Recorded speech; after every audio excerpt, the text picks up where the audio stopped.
Welcome to the Back Nine Six Pack with Mitch and Justin. Let's roll. Hello and welcome to episode 106 of the Back Nine Six Pack. My name is Mitch. My esteemed colleague Justin is across the pond, as they say. He's enjoying life in Scotland at the moment. So there's still almost too much esteem in here now. I've got two even more esteemed colleagues here. Big Pat, how are you tonight, sir? Couldn't be better. Any better, I'd be twins, my friend. I love that. And the laugh you just heard is the one and only Tommy Turndogs. Tom, how are you, sir? I'm doing very well. Honored to be here tonight. Thank you. Yeah, thank you guys for doing this. It's always a little more interesting when we kind of expand, the Back Nine Six Pack universe here. You guys have almost been characters on the show. People have heard the names Tommy Turndogs and Big Pat for a while, so I'm glad to introduce you guys to the audience here. But yeah, so if you are here, please, as always, subscribe, like, review. We appreciate all that stuff. Follow us on social media at Back Nine Six Pack. We did get a little bit of fan mail. Have a couple of the fans here. They can get their fan mail in person now. So we'll get to that later in the show as well. But for now, I know Tom and Pat are both golf sickos like Justin and I are. We had a big tournament this weekend, the PGA Championship. We're going to put that on hold for just a moment. Something we always do when we have guests on, we always ask, what's your golf story, right? So that could be, how'd you get into the game, all the way through like where it has taken you throughout life, what it means to you. Anything and everything is open here. So, Pat, if you don't mind leading us off, I'd love to hear more about your golf story. Well, as you will find, Tom and I are very parallel on our golf stories. At least that I think I'm speaking for him. Okay, on that. Always being a competitive athlete. Always, played ball through high school. Played football and track in college. Got out of college. Played very high level softball. Traveled the country. Could hit a softball pretty good, and that's where Tom and I became friends. Actually, through church ball and playing some competitive ball. And then when those days were over for us, golf became our thing to scratch our competitive itch. I really played golf because he played golf, and I tell him all the time he's the better, more pure. He's the real golfer. Stop it. 100% true. I've learned to just play with the ability that I have and just try to make my swing out of what I know I can do. And it looks like a Frankenstein's monster, but it gets me around the course pretty good. And, I live by if you can't play well, play fast. So I always move it around. But just being an athlete, I've worked on it myself because it's just something I want to. Damn, it's the only sport where the ball's not moving. It's the hardest one to hit. And that's what gets me, drives me batty with it. But, I love being out there with my friends, meeting new friends, and just being outside in the good weather, man. So that's my golf story. And I guess I'm like the people that listen and, you fellas, I've got the bug and I enjoy it. And I try to get out there as much as I can. Yeah, absolutely. So did you come to it pretty late in life, or did you play when you were a kid? No, not at all. Golf was not even a thing for me at all. Gotcha. So, yep. Yeah, that's not an unfamiliar story, right? Like tons of people that competed on different, fields and stages or whatever come to golf later in life, and it becomes that obsession that kind of fills that void. Yep. I do have one other question for you. What's the 5'4" from? So that's been my jersey number. Gotcha. So all through school and college, and so it kind of just caught on, and everybody they just call me 5'4". So if you hear somebody holler 5'4", that's kind of turned into my nickname. So big 5'4", 5'4". If someone says big 54, that's because that means they probably just met me or haven't heard it used as a nickname yet. So, but if you would hear Tommy, if I hit a good one or something, he'd be like 5'4". It'd be like that. So that's the 5'4" story. Well, I'm glad I used it appropriately then. Didn't call you 54. So I guess I'm in the circle that way. You are in. Also very cool with the, application for golf. Obviously, you get 5 net 4, you work that in as well. And So I actually have one of those hats a buddy bought me from Club Pro Guy. yep. Amazing. All right, Tom, same question to you. Let's hear it. Yeah, the genesis of my golf story goes back a little further. I didn't grow up in a golf family. My dad didn't play golf, so golf really wasn't a thing. If it involved a ball, I played it, Yeah. growing up, but golf just wasn't a thing. And but I loved to watch it on TV, even as a, 10, 11, 12-year-old kid. And I thought, man, I wonder if I could do that. So for a birthday, I got a set of golf clubs. My dad was still playing softball at the time. There was a par 3 course connected to the place where he played ball. And so he dropped me and a buddy off at the golf course and go play his games and then come back and pick us up. So I literally taught myself how to swing a golf club, just beating it around a par 3.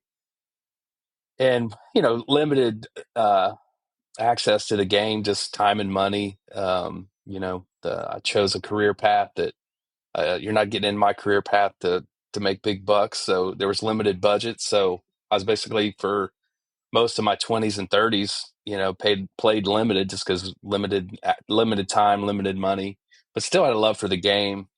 As I got older and that changed a little bit, we started playing a little bit more. And, as the kids got older, golf just became more and more a part of my life. Um, you know, kind of peaked, I think, at the beginning of last year when I realized, all right, kids are fully gone and not coming back. I just married my daughter off, and I'm like, man, what am I going to? She played college soccer. So even after high school, we spent 4 years, chasing her, at least in the fall. And so I decided, my story's somewhat documented here, I think, just build it back from the ground up and join the Elks, and played more golf last summer than I'd played in the previous probably 4 years, at least 3 years. I'd never played competitively, so playing in the league, playing in, a tournament, playing it down, all those kinds of things was kind of the first experience for me. Um, And we were nervous wrecks too, by the way. Dude, it took me the whole first session to where I could play and not have, it felt like just playing with, buddies. Yeah. So yeah, that's most of my story, I suppose. Um, but love the game, and I'm thankful that I'm at a spot where I'm still healthy enough to play and still can hit it pretty good, and so it's been fun, been good. Yeah, I think I can remember last spring, I guess it would be one of the first few weeks of the league. I think you and I were paired together. Yep. And I remember you just talking about, like, you were making this reinvestment in your game. You were picking it back up for all the reasons you just explained. Thought you played pretty well that night. I think you beat me. I was so bad in league last year. But yeah, like, and then flash forward to the summer, Stampede time, which is, our big member for those that listen. And I think that's kind of where Tommy Turndogs is a little bit born. I mean, there's probably more of a backstory. You had the shirt. Can you talk about the Turndog thing a little bit? Yeah, it's a crazy story. So Pat's son Griffin decided to play in the Met. He's a really good golfer, and he asked me to caddy for him. And we went down to play a practice round, and I saw the shirt in the pro shop, and I was like, dude, I need that shirt, because the Turndog's infamous, not just around the golf course. It's infamous in our group as well. And I didn't buy it. So when we were there to caddy for him, I'm like, I'm not leaving this pro shop a second time without buying that shirt. So I ended up buying it, and we're chatting on, Saturday night, what are you wearing tomorrow? And we don't really have anything that matches. That wasn't a thing for us. And I was like, I think I'm going turn dog. So it was kind of a last minute decision. And, I don't even know how it caught on in the gallery. I don't know how all that happened, but here we are. Well, I can tell you that was my partner Gunth started that one. The guy's an electric nickname giver. He had people out there last year calling Greg Helmkamp Third Leg Greg for part of the Stampede. So yeah, that if you ever hear the cheers from the crowd, it's probably coming from his mouth, and that is how Tommy Turndogs was born and lives on in infamy today. So that's a lot of fun. Yeah, super funny that it's kind of like two worlds colliding. You bought a shirt and here you are. So yeah. All right, well, that's great. That's awesome. I guess one other question for you guys, just in terms of golf story stuff. Pat, I'll go to you first. Like, what is your earliest golf memory? Oh man. Sheesh. I don't know I if can I give you a have few minutes to think about it. I'll jump like in. I don't. Sure. Yeah, you do that. You have some memories. I don't have anything like that. Yeah, I have very like core memories of playing that par three. I mean, I can remember good shots. I can remember holes that I played. I can remember first par. I can remember first good drives, first crisp, upper iron, 6 iron. I have really vivid core memories of moments where I was like actually learning how to hit the golf. Not just bang it down the fairway, but like Yeah. hit like that looks like a golf shot. You know what I mean? Mhm. So pretty cool memories of that course. I could see the holes and be drawn pretty quickly back to some of those early memories. That helped me a little bit. So, but I would say, so for me, Tom kind of talked about how his dad, like golf wasn't a thing in our family. My dad was a teacher and a coach, and he had an old set of clubs that would sit in the back corner of the garage all year until the one year for the football like athletic outing to raise money. And I grew up in Lebanon. He coached and we lived in Lebanon. I went to Lebanon, and so our little 9-hole course there is Harmon Golf Course in Lebanon. And so my first memory, I went to a garage sale so I could get myself a set of clubs. And I had a driver, 3-wood, 5-wood, back in that time, everything came in those little sets, right? There was a set. And I was so proud of those, man. I cleaned those things up. And I shot a 43 at Harmon, which is it's not long. It's just there. And I remember telling my dad, I shot a 43, and he said, "That's bullshit." Because if my dad broke 50, that was a win. And I said, "Dad, I shot a 43," and he goes, there's no way you can hit a 43. That's my first memory of playing golf, and I probably walked it with a buddy at that time just for fun because like I said, it wasn't a thing for me, and it was my garage sale clubs, Oh, and I shot a 43. So that was amazing. I remember that. And God. Mitch, this just proves one thing that everyone needs to know about this man. He has a clutch gene that it's a superpower, man. Yeah, Superpower. I look. This is another reference to Gunther, but I feel the same way about him. Like it's just something about when you're an athlete, you can just make stuff happen. Yep, Yeah, man, absolutely. that is great. I love the garage sale clubs to the 43. That's so good. 100%. Yeah, I remember that. That'd be my first memory of it. Man. All right.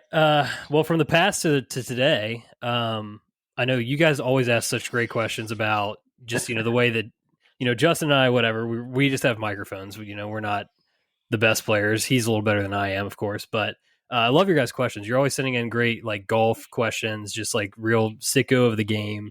How am I getting better? That kind of stuff. So I just kind of wanted to take a moment. We can just chat a little state of the golf game here. We're pretty early in our season here in Ohio. So I have a couple questions down here. So first off, let's just start off current handicaps. Tom, I'll toss it to you first. Yeah, current handicap. I think Pat, you looked today. Was it 9.8, 9.8? Yeah, 9.8. Yeah, and Mitch, I had never been a single digit handicap before. I got down to 9.1. I think that my low was 9.1. And I think that was sometime in October. So it's a little up, but He's right on I that fluctuation point of his scores. Yep. Yeah, I'm there too. Mine's up as well right now. I've it's stated on this podcast I want to get down to a 5 something. I was at a 6.8 at the end of last year. Had a couple good scores drop off recently, and I've ballooned up to a 7.8. So yeah, I'm with you. It's like you get one good score out of there, all of a sudden you're up a full shot. yep. So, Pat, how about you? So our goal together, because we are freakishly, our games look totally different. We get to the green totally different. We putt totally different. But at the end, we're going to be within 2 strokes of each other. Yeah. It's uncanny how it happens. I swear. But our goal was to be single digit. We wanted to try to be single digits. Yep.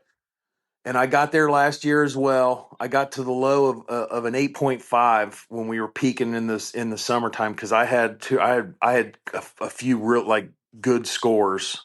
And then I've been hovering. Tom was 9. I think we were both 9.2 and 9.3.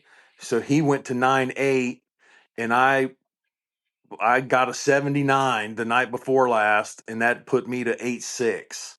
So my low, because we use the Grint app in conjunction with the Gin, and it shows like my low ever was 8.5, like I said. So I'm at 8.6 right now. So I'm trending in the right direction, but it also is it makes me feel a little more pressure, a little more Well, stress. here's the key. Funny story, Mitch.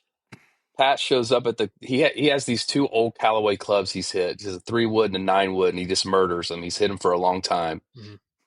And so he shows up at Steelheads. he They're shows old. up he shows up at the golf course with a new Titleist driver, new to him. So it's a couple years old, but new to him, new hazardous shaft. He's ready to go, right? And he's striping this thing, but it's in play. There's no question where it's going to be, right? I forget what you shot that day or that night, Pat, and we were walking to the car, and I said, leave this golf course right now and go somewhere and buy the Titleist mini driver, put the same shaft in it, the grip you like. I guarantee you it will change everything for you. And he's flirted with 70s, with one exception, every time he's played since. I, Jeez. I can swing a 3-wood swing. When I swing a driver swing, I absolutely lose my brain. My mind is just I can't do it. I mean, obviously I can do it, and when I do, it's impressive. But when it's not, the old Tractor Supply ball we talk about, Yep. yeah, they better put the hard hats on over there for me.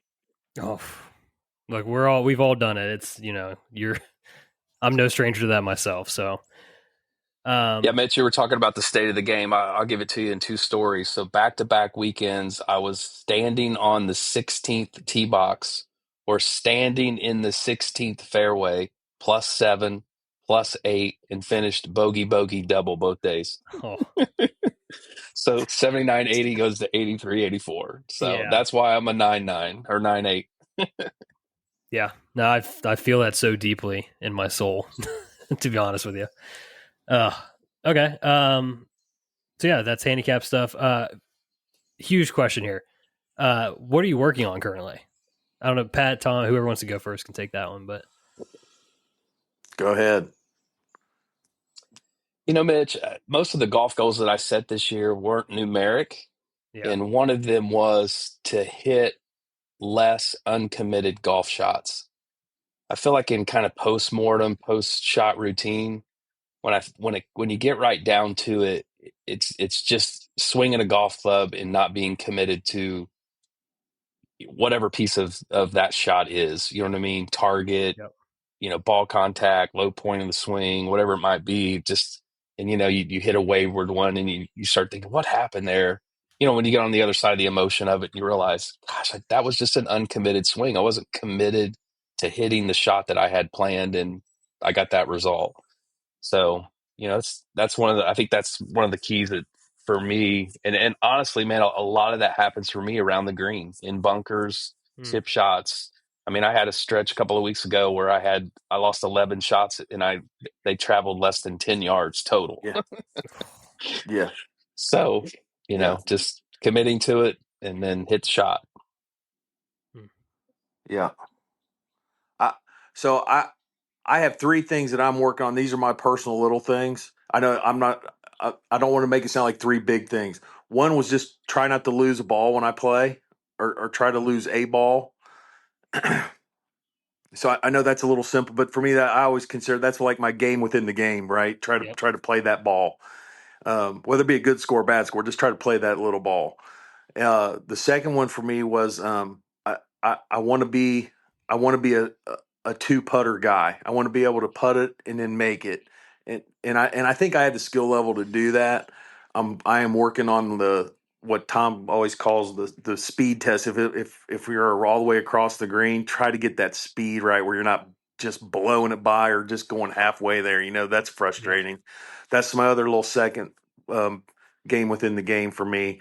But so the true skill thing that I'm working on, I, long irons are a trouble spot for me. That 175 to 195 par three, I have to be very careful not to really lose the ball right, but still be able to get impact. So I'm working on trying to control those long iron shots. God, those are all four of those are great. Pat, you kind of mentioned it before. You guys will often shoot a similar score, but you get there different ways. Question I didn't ask either of you is just like what generally like what is your game like? Like what are you good at? What do you struggle with? That kind of I thing. think Tom would agree with me on this one. Depends on what day of the week it Yeah. is, Yeah. how we start. Well, I can answer mine very clearly. When you look in the Grint app and the Insights page, it gives you a handicap for every category, like putting, scrambling, driver, approach. I'm maybe missing a category too. So everything, lost balls like penalty strokes. Mm-hmm. So there's only two categories that are outside of 7 or better handicap, and some of them are like penalty shots, like plus handicap. But driver, which I think is a little bit of a misnomer, because you can hit driver and not be in a fairway and still have a really good shot to the green. So Yep. that's Yeah, I kind of throw that one out, because I'm not losing balls off the tee. One of my core philosophies, if I can hit it again after I hit a tee shot, I'm fine with it, no matter Yeah. where it is. But for me, I'm a 29 handicap scrambling. So getting up and down more. And I don't even think it's like every time. It's just one or two more times around, and there's your 7 handicap, right? Yep. and I think my numbers in that the scrambling piece in the short game is what saves me. I Gotcha. I I I don't really feel like I'm that good at it, but I do it well on the for the scorecard.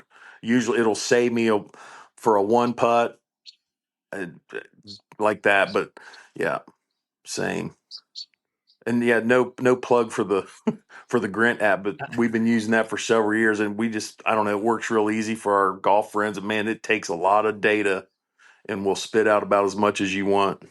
I was actually about to ask about that. I might have to get involved because I just this year, one of my goals, I didn't say it was a goal, but I created a spreadsheet for myself just to like actually track all my stats. Tommy And I'm like, Turndogs got one. I was like, man, I don't know if I like really can commit fully to this, but if there's an app that's I love that the insights thing you're talking about, Tom, where it like actually takes what you're putting in and gives you like an insight to what you really are struggling with. Because it's so easy to play that narrative in your head of what you think you're bad at or whatever. Yeah. But when you've got 5 years of data in there, and then you can break it down by year. And so, there's lots of ways to kind of dice up the data. And what I do, Mitch, I probably look silly carrying, kind of a scorebook in my back pocket, but I don't like to have my phone out on the phone. Yeah. So I pencil all my stats in, and then when I get home, I enter the data. But man, to be able to look at it over, especially the last 2 years, kind of throwing out previous seasons, if you will, where I really kind of committed to the game. Yeah. It's fascinating to look at, and I think it's created some really clear, like, hey, this is where you got to improve. This is where you need to, if you're going to get out to the golf course and practice, this is where you should be spending most or a majority of your time. God, now I wish I had a time machine to go back and have 3 years of data from It's now, especially with doing the speed training and stuff. Like my game has just yeah. changed a little bit this year. I haven't seen it all quite yet because I've only played a few rounds, but like I know I would have different data for this year than the past 3 years. So, but man, Yeah. I'm gonna have to dig that out and look at it for sure. Yep. Whew. Okay, so yeah, we kind of covered goals, what we're working on, all that stuff. Anything else largely about your golf game you just want to get out there? Because I do have one question after that, but just how are you feeling about golf? Whatever is on your mind. Well, just an update, man. I didn't play golf until April 17th last year, physically at a course. I hit balls a few times. Obviously, I got fitted. Uh, and I think I've added a few rounds on the calendar for this week. We're going to be pushing toward 500 holes already. So Whew. we're way ahead of pace. I think last year we played what, Pat? 1100, about We 55 rounds or so. because we were trying and we were tracking. So yeah, That's impressive, And especially given the weather. full disclosure, I played twice in February in Florida when my wife and I were down there to see her parents, and then we did a boys trip in April. Well, we did Disney. We did the parks 2 days, and we played all 3 golf courses with our sons, which was an absolute blast. So that's five. That's five of those rounds. But you know, um, we were in a golf tournament in April, and it was freezing cold. that So was Apple that's Valley. That was home of hole in one number 2 for Tommy Turndogs. That was Come going to be on. my next question. We got to get to the aces. Anything else on your end, though, Pat? No, I just love being out there. Really have found a home at the club. We yeah, really like 100%. it Yeah, for because sure. I've been there for 6 years. I got in pre-COVID because I wanted a place for my son to be able to play and always be able to go hit and everything. Because he Griffin actually he's a pretty good player, but I wanted a good safe place for him to be able to play and always be able to get on. As he was coming out of junior high and high school, but I really didn't start. Tom and I did the league last year. When I got him in, my best friend to come, then it was a lot more attractive for me to go and do more things. And I think our goal was to, know 15, 20 names last year. And I Right. think we've done that very well. I mean, we're saying hi to people on, league night and at the scrambles and any of the MGA events and things like that. So that was really the goal. So really liking the Elks for all that. Yeah, doing men's league is like a cheat code for that. I joined the year of COVID, and luckily golf became one of the things you could do. So yeah, like I somehow during that time when a lot of people's social networks shrunk, mine grew a little bit during then. So Yeah. it's been really cool. League has grown a lot. The last since I joined, we had we'd have 30 guys playing whatever. I mean, you're up to almost 60 every single week now. It's pretty crazy. But Yeah, it's yeah, cool. now we gotta get to the hole in ones. Tom, it's Justin's still chasing his, so this is a sticking point for him. Anytime he feels like there's aces happening around him all the time. So the fact you've had 2 in the last 2 years, is that correct? 2 in 6 months. 2 in 6 months. It's Give us a crazy, story for man. both of them. Oh, I love these stories. Yeah, so we were Pat's nephews, part of a baseball organization that hosted a tournament at Turtle Creek Country Club in little Columbus. turtle Oh, country yeah. club. Sorry, Little Turtle. And it was our 18th hole. Oh It was a man. par 3 up the hill. And for whatever reason, Pat's getting ginger ale from the cart girl, which is just hilarious. But That's true. it was an elevated hole, so we could see it hit the green, but it was on the back right side of the greens, so we couldn't see the hole, so we had Yeah. no clue. In our group, if you hit a really good ball, you say that's a golf shot. So Mhm. that was spoken on the tee box, and it landed in the middle of the green and was working its way to the hole. Well, when we got up there, I was riding with Pat's son Griffin, and I'm looking at the hole, and I'm like, "Where's my ball? Did it roll all the way through the green?" And when Griffin walked past where it would have been, like on the backside of like the rough, because the grass was pretty thick, so you couldn't see any balls laying there. And I'm like, I, I'm sitting there and I'm having like this surreal moment, like that ball's in the hole. There's nowhere else for it to be. If it's not behind the green, it's in the hole. And he looks down in there, and it's just pandemonium in Chaos. there. I mean, we Oh, just erupted. Yeah, it was unbelievable. unbelievable. So what Well, was and the the good news yardage in the is, club? yeah, I hit 6 iron. I think it was 180. I think I was playing 184 that day, It maybe was it was 100. 186. It was a 180 something. Yeah, Yeah, it was 180, legit. 184. Yeah, it was a lot of fun, man. The good news is we're playing in an outing. We were one of the last groups to come in off the golf course, so it didn't cost me $1. Uh, Griffin can't drink yet. Pat had to drive. The other guy we were playing with doesn't drink, so literally cost me nothing. Oh man. All right, so the second one's Apple Valley. What's the Hey, story? can I add one little backstory to that though? Sure. Because being his best friend, I can always give you the jabs, right? So my father-in-law is one of the major sponsors of this New Albany baseball team. Hmm. So he had his insurance company had prizes on the holes. One of the holes was $10,000. You've seen that before, Sure. cash. The one Tom wins was was like A smoker. it was It was a one of those smoker. green egg, those green egg smokers. Yeah. So not only did the guy get a hole one, he goes, man, couldn't it have been a hole where I won, 10,000? I'm like, you had a hole one in outing where you did win something and got a hole in one, and he wanted the 10 grand too. So just Hey, Well- if you do it, you want the full thing. I get it. Well, it was I did. awesome. I did Oh. parlay it the $500 gift card to Home Depot into a really nice griddle. So Yeah, there you so go. that worked out. Yeah.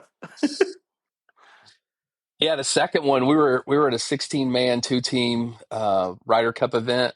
We were in the Pat, I don't remember, was that the 2-man or the scramble portion? I can't remember if it was the 2-man or the scramble portion. You know what? It might have been. It was alternate shot. I thought it was 2-man scramble, so everybody had a shot at it. Yeah, I think you might be right. You might be right about it being a scramble. Really cool hole. It was a par 3 over a small pond. Like 120 on 120 on the scorecard. Yeah. I think it was playing 115 that day, but the green sits back to front elevated, so all the balls collect out on the front right of the green. Yeah. Mm-hmm. And I hit a 52 degree wedge in, and I kind of hit it a little flatter. So when it hit, it skipped forward and right, bounced once, and then disappeared. So the first one I didn't get to see, and the second one, like it was like a slow Perfect motion. view. It's like Yeah. a slow motion movie. Of course, chaos ensued, and that one cost me. I think I won $80 for the closest to the hole, and spent $80 buying pitchers of beer. So it was a wash that day. Yeah. Man. Well, apparently you just have to play in more events. That's your key to these aces. Yeah, unfortunately, I haven't had one when I've playing my own ball. I might shoot in the 70s that day. This is where Justin would say, "Shut up." Unfortunately, I didn't have one of my own balls. Shut up. Yeah. And I mean, it is cool you've had him in those scenarios though. Like mine last year, thankful I have one. It was just me and my buddy Tyler in Tampa, for those that listen. And I saw it and I thought it went in, but he didn't quite see it. It was on hole 3 white at the Elks. Yeah. And so it just one hopped and dropped. And it was kind of like a little bit of an unceremonious moment. There was no one around. It was pretty tame. So yeah, and then we didn't even have enough people up at the patio there to really spend the full allotment for the MGA hole-in-one insurance.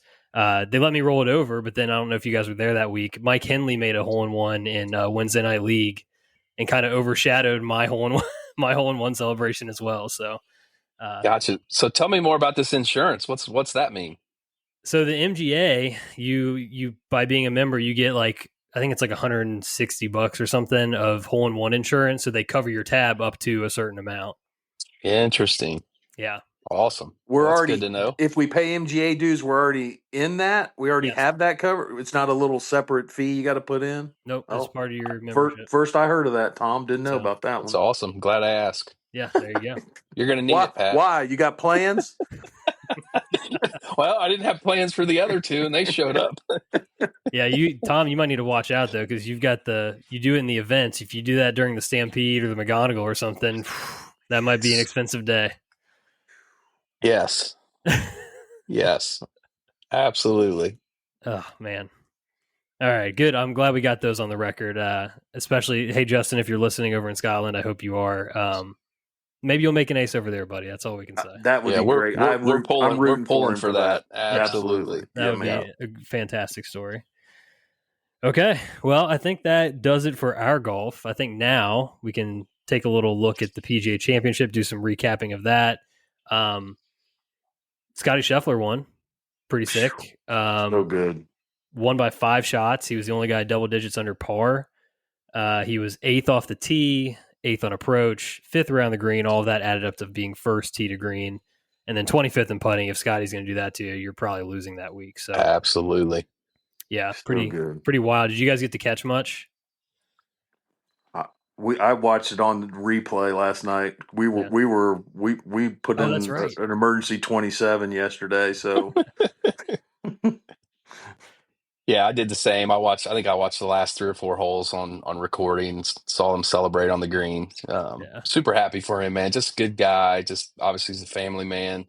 what a good champion to have. His Yeah. moment with his son at the scorers table, Yeah. just all time dad vibes. Just super cool. Yeah, Bennett Scheffler kind of stole the show from everybody afterwards. He was doing the rounds on social media. It was all Bennett. So, like you guys mentioned, 3rd career major for Scotty. His other 2 being at the Masters, of course. Kind of nice for him to, like, quote unquote validate it by winning away from Augusta. Some people might question, is it Quail Hollow? It's a regular tour track, but I kind of feel like we could be in for another summer of Scotty here. It feels like he's past the injury, past the rust. Some good venues here that he could, really do some damage on. Yeah, I just don't think there's any chance that he doesn't get the career grand slam at some point. He's just too young. He's too good. He's gonna win more for sure. Yeah, that's I don't want to be talking crazy or anything, but there's a chance he could do it this year. I mean, Oakmont, he absolutely can. Oakmont and Sure Portrush. I mean, it's not like those are. I wouldn't put him out of it on either of those courses by any means. So, he is. Oh, I forgot to mention too. 2 Players Championships and an Olympic gold medal. So he truly is going to have one of the most, if he gets the career grand slam, this is one of the best golf resumes you could really have, honestly. Yeah, you're talking about getting in Tiger status. I mean, obviously Tiger's on a whole nother level, but what he's done in such a few amount of starts is, it's been an elite run. Yeah, he's the 3rd fastest player since 1950 to get to 15 PGA Tour wins, and that's only behind Tiger and Jack. So, yeah, he's doing it, and he's doing it in historic fashion. Outside of that, top 5 notables felt like everybody else just kind of really blew up, especially on the Green Mile. Specifically, John Rahm. We can get to him in a moment, but T2 for Harris English, Bryson DeChambeau, and Davis Riley. T5 for Taylor Pendrith, Johnny Vegas, who was the first round leader, and JT Poston. The notable section here, T8 for Neiman, Joaquin Neiman, first top 10 in a major in his career. Kind of backdoored his way into it. I think he posted early, and then everyone else kind of faded. So he climbed the board while not playing. But yeah, it could be a monkey off his back. That's something to watch there. And then John Rahm finished T8 as well after being he had a putt to take the lead, I think, on 13 or so. Yep. And then I think he played the Green Mile in 5 or 6 over. Just horrible finish from him. But good to see him back in the mix. Couple others. T28 for the defending champion, Xander Schauffele. That was our one and done pick this week. We'll get to one and done in a moment. But of course, we never threaten for anything. We just cash checks. T47 for Rory. As a Rory fan, you guys know that I'm a big Rory fan. This was a really disappointing week, to be honest. I had high hopes. I know the driver thing happened. That's something else we can talk about. I don't think that's the reason why. But I would not be doing my job as a fan. If I'm going to defend him, I'm going to have to call him out. This was set up perfect for him, and just to basically no show was, like I said, highly disappointing. Yeah, did you see he skipped out on the media as well? Yeah, I saw that all 4 days, and I don't understand that at all. It wasn't yeah. I'm not aware of anything that could have happened that would have caused that. Yeah, I didn't hear any backstory, but as the current Masters champion, I think he's probably got to sit in that room and answer at least a few questions. 100%. Yeah, I mean, he did the lead up media stuff, but yeah, after every round, no media appearance for him. That was really bizarre. I'm curious if we hear anything else about that. And then let's see, we got T50 for Colin Morikawa. His season seems to be going backwards now after contending pretty early in a lot of events. him too with the media stuff. So who knows what's going on there. T60 from Max Homa. Disappointing because he got in the mix on Friday. He was doing so well. Yeah. On a track that he knows and has won at. Yeah, he made a real run on Friday that was really impressive. I thought he might stick around and was not to be. Go ahead. I saw a club throw on social media. Was that from this weekend? So I heard about this. I haven't seen it yet. Was that him? Yeah, he just chucked an iron. But I wasn't sure if that was like old or if that was actually from this weekend. It may have been based on his score. Yeah. And then I've got a whole host of MCs. Really disappointing weeks for a lot of guys. Yeah. Spieth missed a cut on the number. Wasn't expecting much from him, but JT coming in playing as good as he's played to miss the cut he was the defending champion on this course. Yeah, agreed. A lot of people liked him, including myself. That was bad. Hideki seems like he's always under the radar at majors, but also like this is another track he contended in the one that JT won. Like it felt like a good setup for him. The list goes on. Ludwig, Cantlay, Brooks, just not even close. And then I'd be remiss if I didn't shout out Michael Block, who said he would have played better if there were more fans out there. That was his quote of the week. So, oh gosh, did you guys see the pic of Brooks in Quick Trip standing in line with a 24-pack of Gold Tops? Amazing. Look, at least he picked the right brand of beer. I'll give him that. Also surprised though. I maybe the Michelob Ultra relationship's dead, but he used to be a Mich Ultra guy. Yeah, so funny, man. Oh, but yeah, that's a true one of us moment. So yeah, that's kind of just like the high level, the names that people may know. But I do have a little segment for us to do here. Justin and I did a buy or sell beforehand, doing a little bit of a twist on that this time, calling it deal or no deal. Shout out to Howie Mandel. Basically, I'm going to just read a statement here. You guys tell me if it's actually a deal or if it's not a deal at all, right? Pat, you can lead off. So, Scotty's first non-Masters major win. Is this a deal or no deal? That's a deal. I'm not even thinking that's a deal. Yeah, 100%. He's getting the slam, calling it. Maybe not this year, but he's getting it. Yeah, it's going to happen. I'm fully on board with both of you guys. That's to me, it's a big deal. I don't know that he really cared as much as everybody else did, but it was a big talking point that he, a lot of his wins are on tracks he's familiar with. Obviously, the two majors being at the Masters at Augusta. Not a monkey off the back, but it's significant, I think. Absolutely. Agreed. His ability to come back with a birdie after making a bogey, it's that is just what a skill. What a I would have to look that up, but the tour does have a bounce back stat. I guarantee if he's not leading it, he's right up there. He has to be. Yeah. All right, number 2 here. Bryson not being able to close. Is this a deal or no deal? The data's telling me it is a deal. It is. Yeah. It's a deal. I mean, he was leading on Sunday of the Masters. He was in the lead and fell off. I don't know. It's hard to go against the data. I'm saying it's a deal. Something's going on. Yeah, it's a tough one for me, man. I mean, he won a U.S. Open last year, right? Didn't he win it in North Carolina at Pinehurst? He did. Am I thinking that right? Yeah. I was thinking about this. I wonder if those guys only playing 3 rounds is a factor. They get to that 4th round. It's a 6th or 7th day on the grind. I just wonder if that's having some impact because there haven't been very many live guys close. Have there been any besides Bryson with the U.S. Open? Such a good question. Rahm hasn't done it. Was Brooks's wins pre-live? No, that was post-live, but it was only one. It was the PGA in 2023. Okay. So they had that one. Yeah. But Rahm had not left yet, I don't think, for live, but he won the Masters in 2023. We'll get to him next. Yeah, I'm with you. I think that to me is a little bit of a factor especially with Rahm, I think. But for Bryson specifically, he won, like you said, he won the U.S. Open last year. He had a few tournaments on live this year. Like he was the leader going in the final round several times before he closed the deal at one of them recently. Blew a few leads there. Had the Masters, like you said, he got in the lead and just kind of wilted. Here, I think he had the lead on after 16 on Saturday. So with 20 holes to go, he was leading the tournament. Just tons of he smoked the ball off the tee. I think he led the field off the tee, Yeah.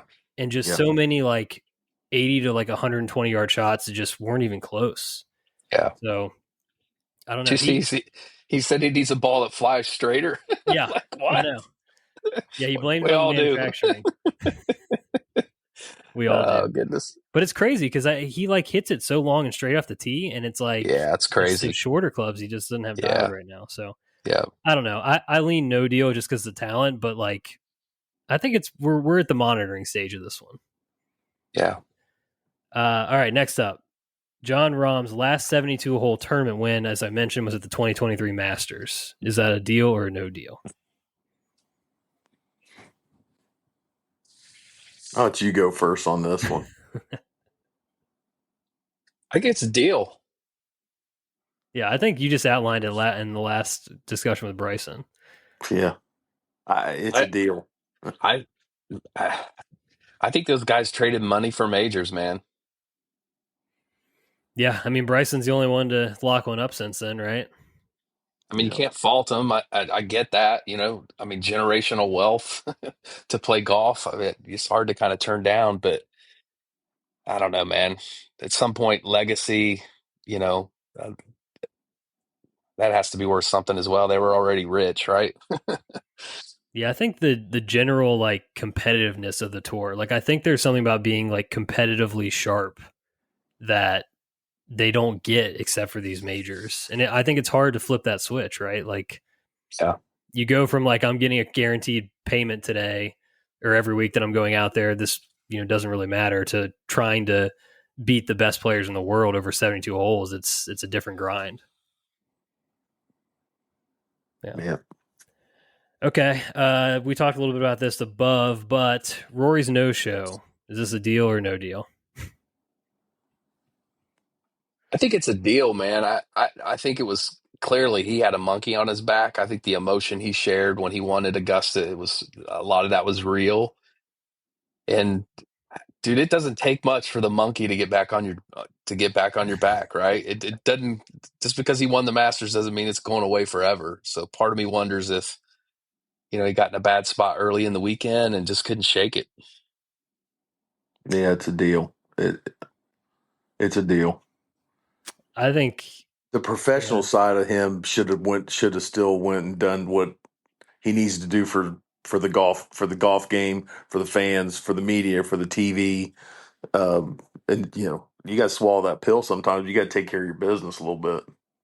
Yeah, I agree with you guys. I think it is a deal, especially like I mentioned before, just the setup, a tournament he's won, or a course he's won at 4 times. Like it all kind of set up. So I don't know if it wasn't, maybe he took it a little too lax, like thinking maybe the monkey is off my back, I can just show up and play this golf course and win on it. Or when you couple it with the weirdness of the media stuff, like I just think there is something there that maybe we don't know. And I don't know, just it was very odd overall to me. And I got some text about the driver thing. For anybody that doesn't know about this driver testing stuff, it's a little questionable how they do it. For one, Scotty also got dinged for this and had to replace his driver this week, and he won the tournament. So not an excuse for Rory to be able to use, but also this is like a regular thing that happens. They test like a third of the guys' drivers. They can be like literally micrometers off in terms of this rebound effect on the face is what they're testing. And it's a marginal advantage if they are playing with a non-conforming one. But it's so weird that they only do, you're testing 50 guys. There could be 100 guys that have one that's, not conforming out there then if they didn't test everybody. So I don't know. If it's not a big enough deal for the tour to test all 150 players, I think it's a bit of a non-story. If some people are trying to make it a story, I'm not here for that. Yeah, I agree. And Scotty said as much at some point in the weekend. I don't know if that was the final press conference or not, but he basically said, test more, test us all.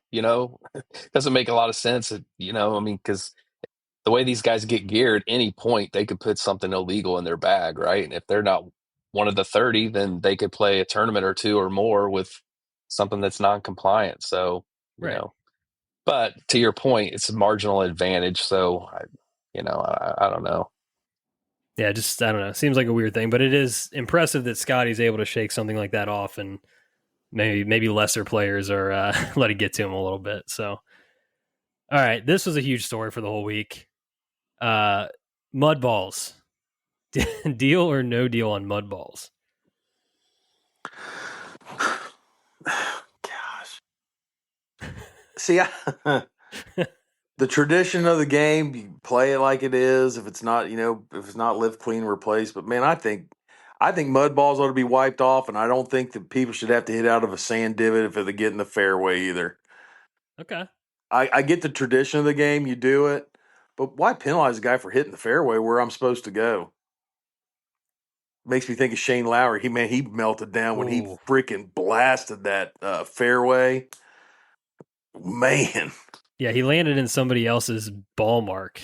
That just is unbelievable circumstances. Yeah.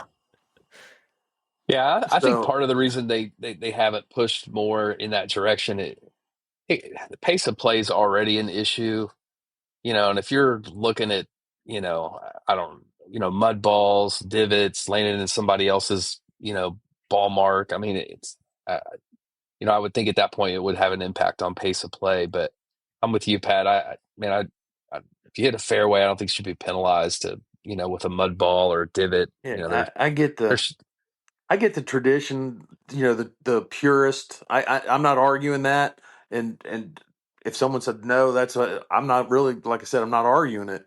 I just think that's kind of that's straightforward. It's not like I'm not giving you an advantage. I'm just letting you play where your ball should be laying. It's right, and that's why they mow the grass that way. For goodness sakes, that's where you're supposed to be. So, Yeah, you're convincing me here, Pat. I'm not gonna lie, because my initial thought is like, oh, these pampered tour players can't have mud on their ball, got it, all this, and I'm thinking like, Scotty, if you're the best player in the world, you can find a way to not hit that ball in the water on 16 because you got a mud ball. But you're absolutely right though too. At the same time, like, like I said, I wouldn't argue. Like I'm not gonna die on.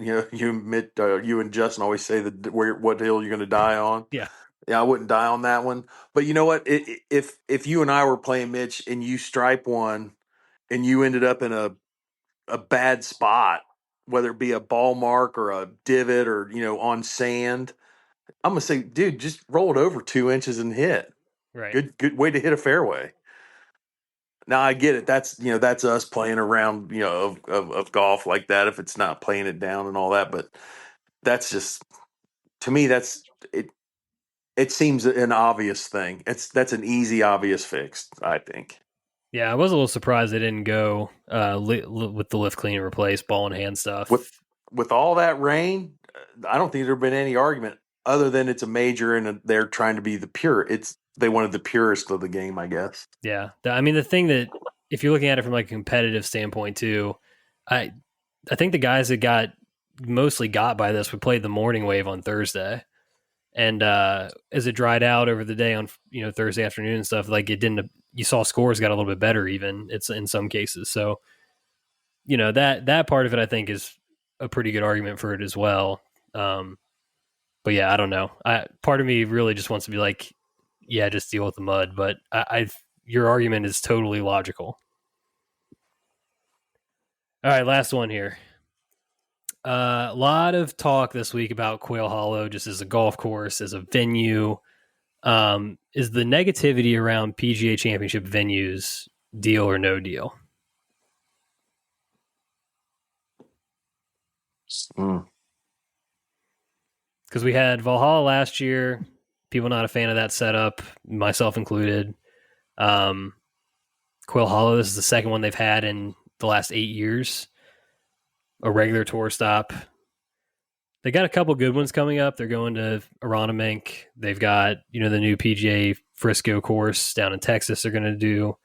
But yeah, there's a lot of chatter just around Quail Hollow as a venue and what the perception of the championship's becoming because of some of these courses. Well, my pushback might be when you look at the scores from the weekend. I mean, there was a point in the weekend where it felt like a major championship. You know what I mean? what most of the guys ended up finishing in that 4, 5, 6 range. I know Scotty got to double digits, but um, it beats some people up. I mean, those last 3 holes are as tough as it gets anywhere in the world, maybe. I love playing majors at courses we don't see, on TV Yeah. on an annual basis. I love that edge. But if you're going to make an argument for going back to a place the players do play, I think Quail Hollow's top 3 on that list, just because it's a test of golf. Yeah. You think it's one of those things where the haters are going to hate regard. There's always going to be some of that ire against it, no matter what they do. I think so too. I mean, for me, like I'm just like Tom said, I love when we go to tracks that like you don't see often. Like it makes it feel more like a major when it's, you're going to Shinnecock or Oakmont or something like the U.S. Open Rota, right? Well, I agreed with Justin last week. What was last the cricket club? Yeah, I'm Philly probably saying Cricket Club. that was cool to see that course, Yeah. and they were talking. And it's old. That's an old school East Coast. I thought that was kind of fun to watch. Yep. So yeah, there's that part of it. For me, I think it's a deal because I think venues matter just in general. But I don't have. I'm like you, Tom. I don't have the negativity towards Quail Hollow specifically. Valhalla, and having gone there, I don't think that place should host majors. It's just like a less good version of like Muirfield, essentially. But like I said, I do think venues matter. I don't hate Quail Hollow as much as others. I just prefer when they don't go to a regular tour stop. Yeah. All right. That pretty much does it. We can get into one and done. I need your guys' help. we stink at one and done. We picked Xander Schauffele, like I said, T28. He did get his 6 figures out of that, at least 115,000 added to the bank. We are just way out of it. Haven't even hit 2.5 mil yet. Charles Schwab Challenge, this week at Colonial, very classic Texas course. You guys got any leans for me here? I got two guys. They're not front runners. They're just guys that I like this week. I'm going Ben Griffin. Okay, playing and Ricky Fowler. Just have a feeling. All right. Okay. I had 2 names, and then I might throw a third one in there. I really liked the way JT Poston played this weekend. Yeah. Back to my point about Quail Hollow just being a really, just an absolute test of golf, and he was in the mix. I mean, obviously not to win, but he was on my TV a lot Sunday. Yep. Man, at some point, doesn't Daniel Berger have to break through? Feels like it. He's been playing good golf for a while since the injury now. And then, dude, I hesitate to say this name out loud, especially on this podcast, but man, Jordan Spieth, I mean, he has to eventually win a golf tournament, right? He's too good not to. I think I agree with you, obviously. And this would be the place to, really consider it. He's got a tremendous record here. It's in Texas, all the reasons. But man, it's like, I just don't know. I truly don't know with Jordan. It's mind blowing. Yeah, my lean initially was also Jordan, like because he's one of the clear favorites in the field. We've already used Scotty. Obviously, we wouldn't use him here anyway. But like, we can pretty much use anyone that's at the top of this odds board right now. And yeah, so I was thinking through Jordan. We also have Aaron Rye and Matt McNeely available. So I'm kind of thinking this is a track where you want those guys they're hitting greens. Like you just want the green specialist here. Have you played the Novak guy yet? We have not. He shot like an 80 something. I don't know if I care about that. That's true, but man, he's had a pretty good 25 season. He has. Yeah, he's here. He's available. Andrew Novak. Is that his first name? Andrew? Yeah. He missed the cut last week, but T17, and then he won the team event and came in second at the Heritage the week before that. So yeah, he's a guy that's leveled up this year for sure. I don't hate the Ben Griffin call. He's been playing well. Also, he was Andrew Novak's partner in that team event. Kind of the thing that, so here, help me talk this through. Do I want a guy that was trying to grind on Sunday at the PGA Championship, or do we fear a letdown? So I'm thinking guys like, JT Poston, who, he was out there grinding all weekend. Is that a negative or a positive? Is Harris English playing this week? Is he in it? He is. That's if he got, because there's a guy kind of peak, and he's playing. I don't know.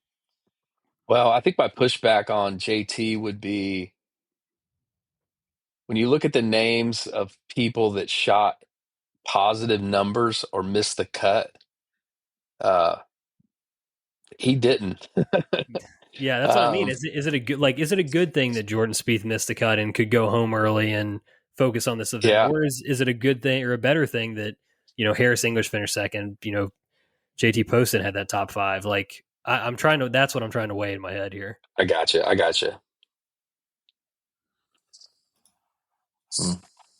I kind of want to get wild here. I'm thinking about Harris English now that you said it, Pat. He just looked calm and just played golf. He's got a couple top 10s, right? Yeah, a couple top 5s, maybe. He won once already this year at the Farmers, Torrey Pines. And then second this past week, he's got a T11 at the Truist, T12 at the Masters. He's got a couple top 20, the second place here at this course in the past. Yeah, I think he's a green. He is a green hitter. He is, yeah, and that's what you were with the putter, to find, which could be good. We need a miracle, guys. So I'm looking to take some shots. Well, I would imagine he doesn't get chosen very often. So no, he's still 99% available in this one and done. Oh gosh, nobody's taking him. Yeah, Spieth, for example, is 57% available. Yeah, I don't like Jordan this weekend, man. I would need to see a greater stretch of good golf from Jordan before I would choose him.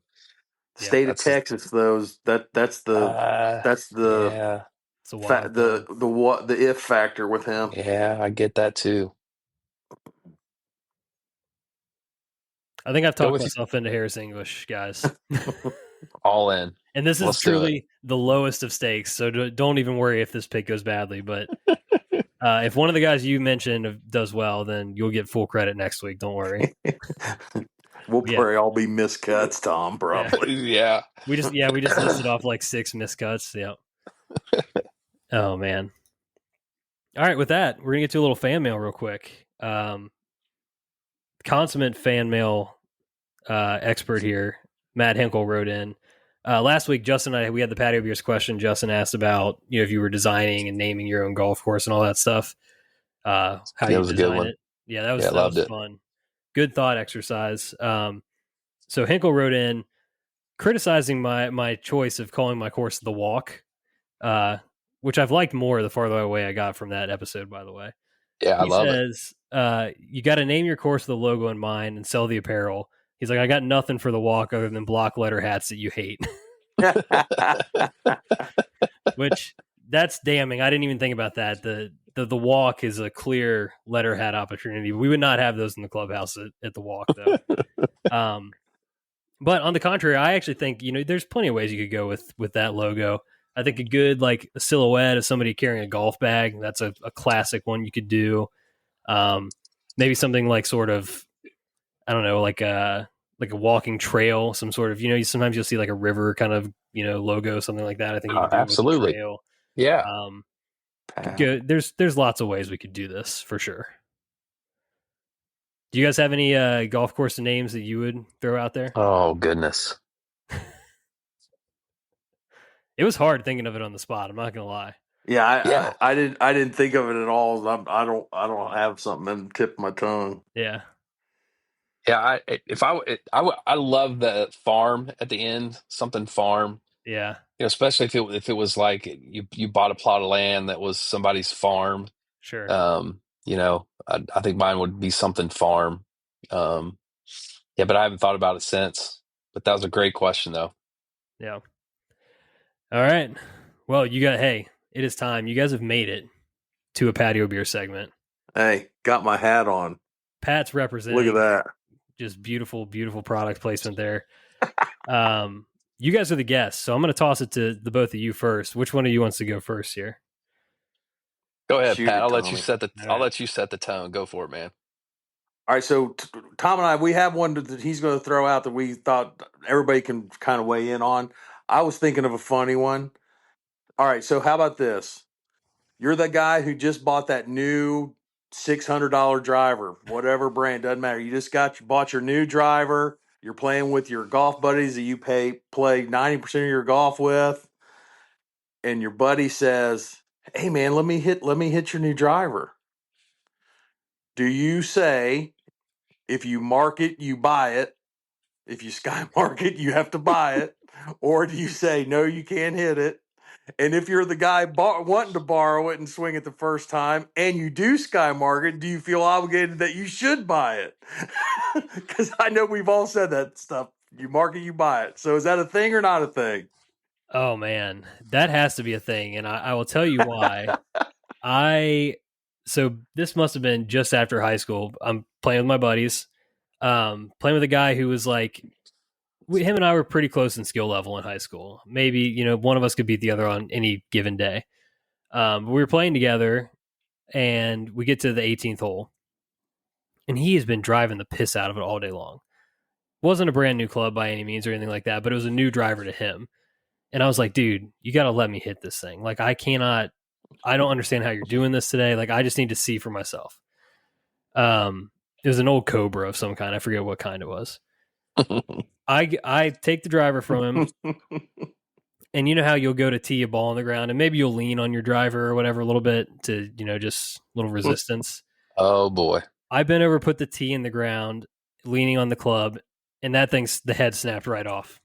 I barely put any pressure on this thing, and the head snapped right off of it. And these were before it was like, the adapters and the adjustability, whatever. So this thing was an epoxied in, whatever. Couldn't believe it happened. Shook me. I had no idea what to do or say. He was super gracious about it. He actually worked at the course we were playing at. So he was like, able to work with the pro there and whatever, figure out something on that. But to this day, he still holds it over my head that happened. And I looking back, I'm a poor college kid. Like, I didn't offer to pay. I didn't, try to do anything to make it better. Just let him handle it, which is not the right move. I should have been a part of getting that thing fixed.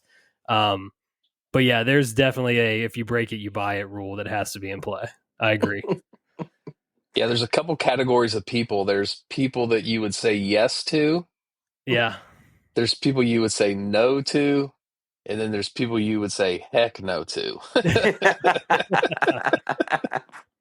Yeah, that's a good point for sure. There's a certain level I think that we all have in our head of who we're going to let hit that club. Oh, so good. Yeah, so is it my turn? Yeah. Mitch, can I ask 2 questions? Yeah, absolutely. Because I don't have a question, to be honest with you. I dropped the ball here, so let's just chat. All right. So the question that Pat and I talked about last night was, what's your favorite at our golf course at the Hamilton Elks? What is your favorite hole, and what is your most hated hole? God, there's 27 of them, so it makes it harder. You want to do it per 9? What's your best and worst? White, we red, could do white, it that and way. blue? That's fine. For red, man, red. It's hard not to say 5 is the most hated, just because it's like hard. It's a long ass par 3.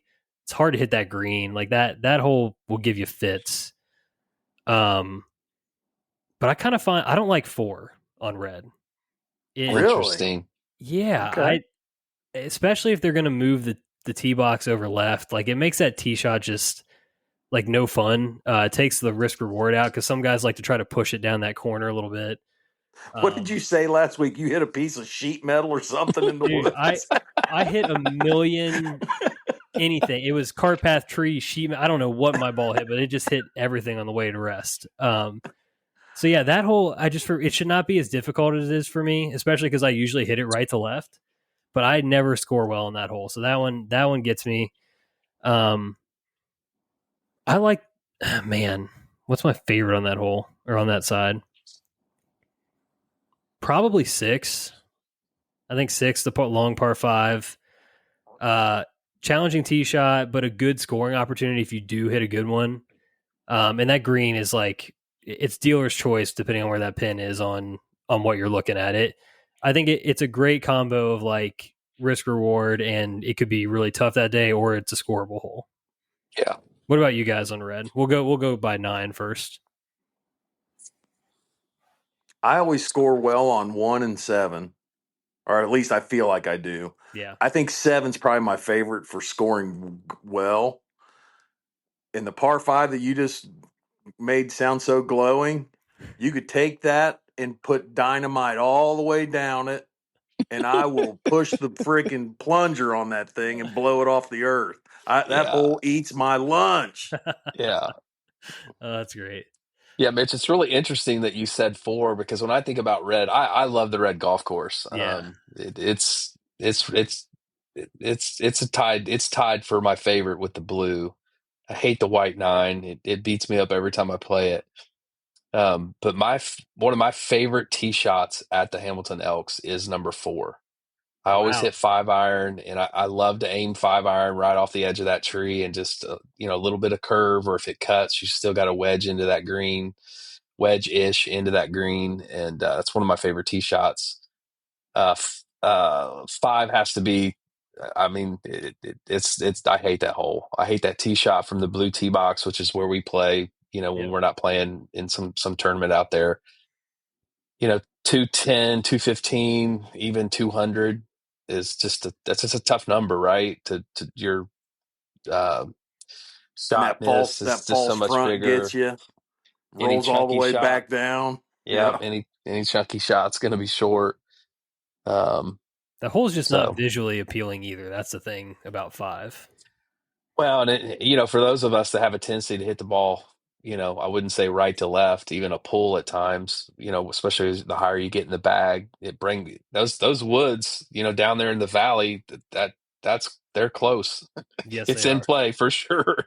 I've been over there a few times for sure. Yeah. All right. For white, non-hole and 1-hole division aside. So here's my thing with the white course, just general statement. I think I love it because of the challenge of it. Like, it might be my favorite side, but it is by far the one I play the worst. For the same reason. Hole I like the least. I got some with the 6s. 6 is just.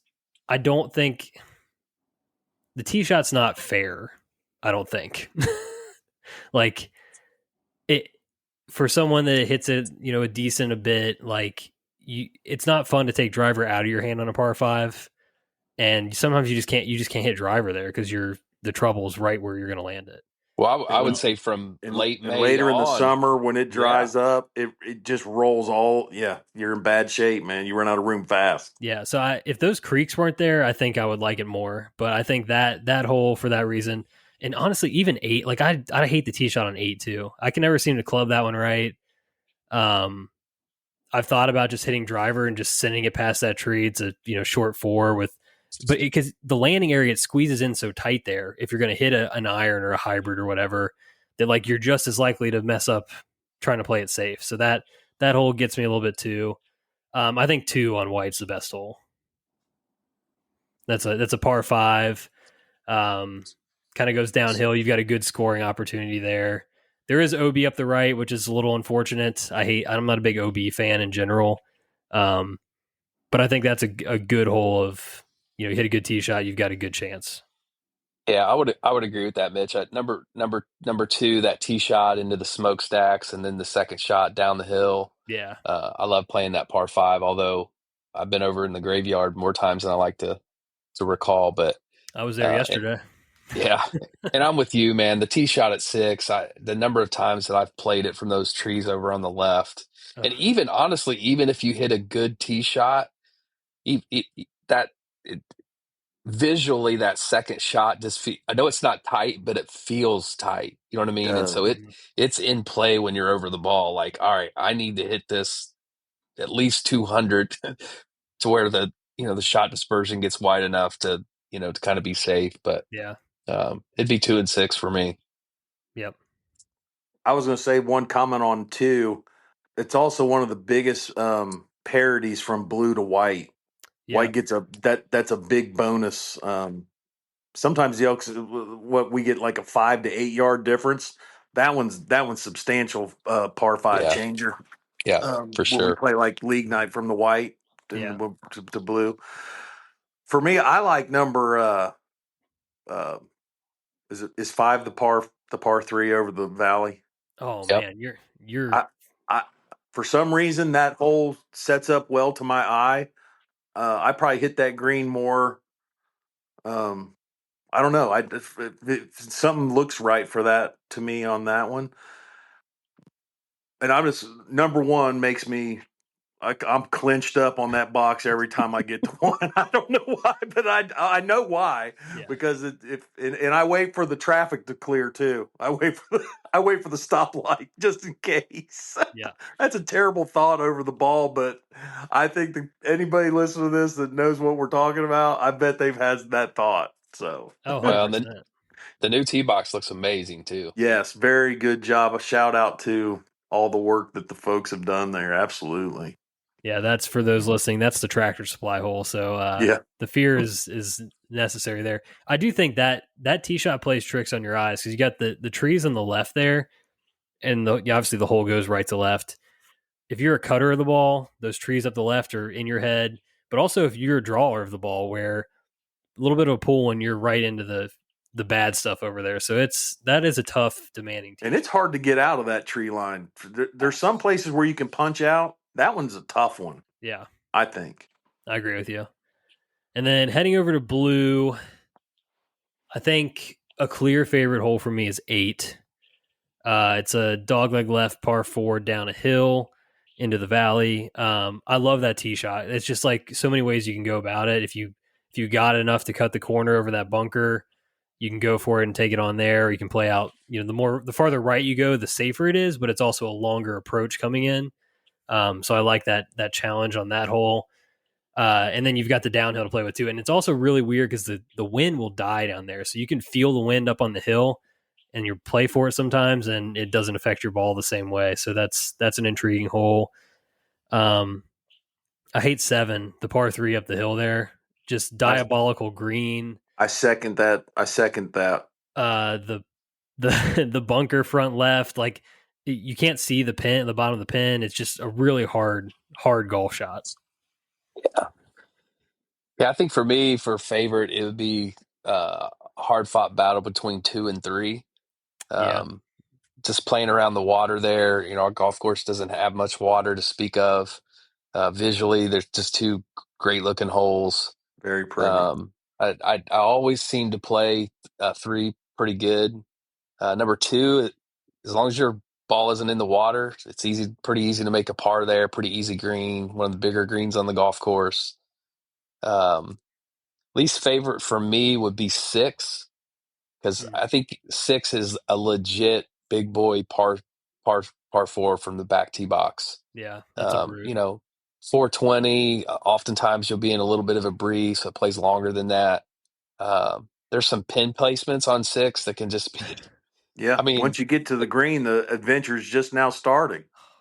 Yeah, and if you're on the left and the green and the pin is on the left side of the green, it's double. I mean, you're making a double most of the time because you can't get the chip close enough. You know what I mean? Unless you get lucky, and drop it real short and it trickles on, you might have a shot. But I think for me, it'd be least favorite be 6. But I love the blue 9.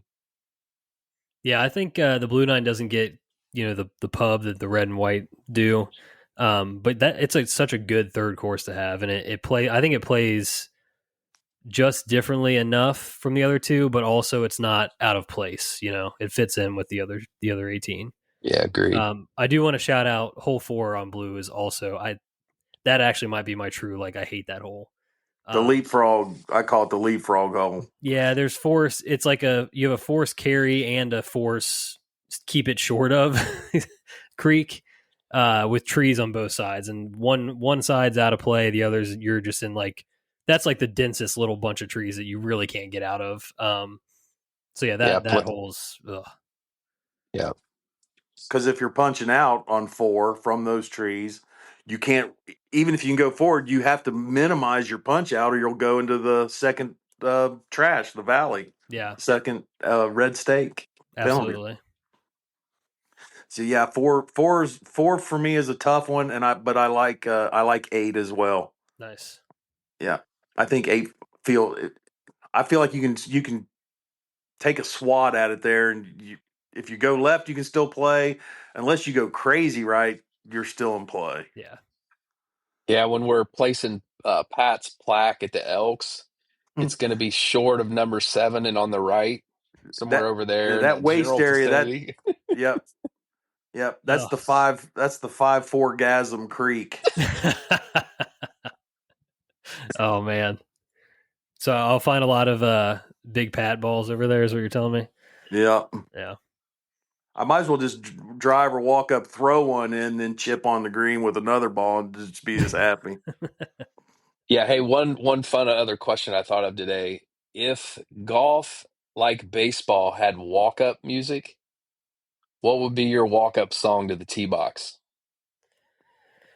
Man, that's a classic one that I feel like I've been asked that before, but I never have a great answer for it. And it, like, part of me, like, back in college, we'd do walk up songs to wiffle ball games, out in the out in the green or whatever. I always used the drum solo from "In the Air Tonight" was mine every Yeah. time there. I don't know if that still holds up to this day, but that could be an answer for that.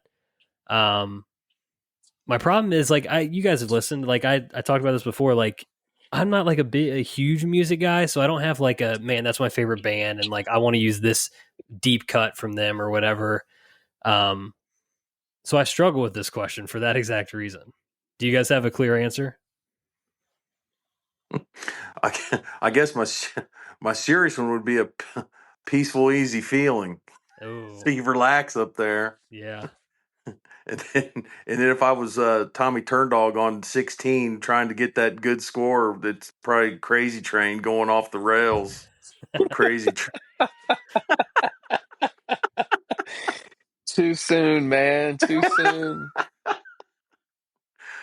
Oh, Yeah, I love music, man, and I have different seasons of my life where I've been into different genres of music, and my all time favorite band's U2, and Yeah. I think my walk up song would be "Beautiful Day." Oh, such a banger. Love that song. do I you think, and Mitch, do you and Justin and Gunth, your golf group, do you guys play and listen to music while you're golfing, or do you not? Are you not music guys? no, we do for sure. You do. Yeah, big fans of music on the course. And it's Same. always a good, like, tone setter or vibe setter. It's the playlist is different depending on how everybody's feeling. If it's not working out, we change the playlist. It's you got to go with the vibes of the day. What's the favorite playlist for your group? Man, so like I said, it kind of depends on the vibes. We've kind of been into there's a couple. Gunth stumbled upon this, like, I think it's called Country Down Under. It's like a SoundCloud mix. Somebody from Australia like did like this like techno country mix or mashup. There's a couple different volumes of it. We've listened to that quite a bit within the last few years. I know Justin's a big hip hop guy, so you'll hear that a lot from him. We always make fun of Ryan because his like, it's changed over the years, but he used to have like a very, like, it was like all emo plus Eminem. So it was just like Linkin Park and Eminem like all day long. We just give him shit for that.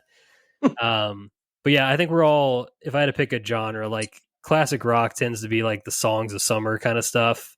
So a lot of classic rock. And to roundabout answer your question, Tom, I think I would pick Kashmir by Led Zeppelin. That would be Yeah, my walk Good up. one. Good yeah, one. Good one. Led Zeppelin always makes me think of my dad. He was a huge Zeppelin, or he is a huge Zeppelin fan. So it's a combo of like a good pump up and good memories. awesome. Yep. Well, I feel like I can't let you guys out of here without asking a question. So I'm just going to kind of rinse and repeat from last week. Hopefully you guys had time to think about this. Obviously, Justin going on this trip, huge bucket list thing for him. So I'm curious, what's on your guys'? It can be your actual bucket list, your golf bucket list, however you want to distinguish that. Or have you checked any of aces aside? Have you checked any other ones off? Maybe. I was blessed and lucky enough to actually play Pebble Beach some 2 summers ago. That's a big one. So that was, and that kind of fell in. It wasn't my plan, but it was always a kind of a bucket list to, I don't know, just Pebble Beach, right? Yeah. So I did do that, but um, Tom and I and a couple of our other friends, we've actually talked about trying to put together going where Justin is and, Yeah. and making that trip once. So for me, that would be my goal for a bucket list far out. Yep. Yeah, great question, man. Um, I, I know it's a stock answer. I hate to even give it, especially since it's recorded and will live forever. But and Bandon Dunes just looks like I know. just an unbelievable place to play golf. You know what I mean? Um, I don't know if I'll ever get there, but just it just looks unbelievable. It's in my socials, and actually we had a trip on the calendar and didn't realize we had a 6-month date to call ahead and didn't realize it needed to be longer than that. This was when Bandon's Mm. was lore was kind of growing. Kind of laughed at us. They go, "That's within 6 months. You need to be 18 to months, or a year and a half to 2 years." Yeah. One of the things that we've tried to spark up is just the whole idea of golf trip. Mhm. Maybe once a year, every other year, just plan an extended weekend, get somewhere that where that's beyond driving distance. Um, so it'd be interesting to see how the golf calendar fills up over the next couple of years with maybe something over the pond. There's just so many great places to go and stay and play, and Arizona, Vegas. Even up in Wisconsin, there's some fantastic courses that, Yeah. I see stuff all the time, like Utah and, uh, up in Pacific Northwest. Uh, I- I'd have to give the bucket list some real specific thought, but being on a golf trip with, 3 or 4 rounds on the calendar anywhere would be bucket list for me. Yeah. I mean, it's always, yeah, there's nothing like having a golf trip on the calendar. It will consume you in the best way, just knowing that date's marked down. So I'm with you. Yeah. I mean, I said it last week. Mine, obviously, the Scotland trip, like playing the old course, I think is probably the peak of it. Outside of that, I think it's, Tom, you mentioned going to Bandon's kind of like that. I think that would be my preferred. Like if I could only pick one resort place to play in the U.S., that would be the tops. Closely behind, I think, would be Pinehurst. Probably would be up next, but yeah, Yeah, getting for to sure. Scotland and Bandon are the top two for me in terms of golf travel. All right, well, fellas, I think we did it. We Well, just like that, it's over.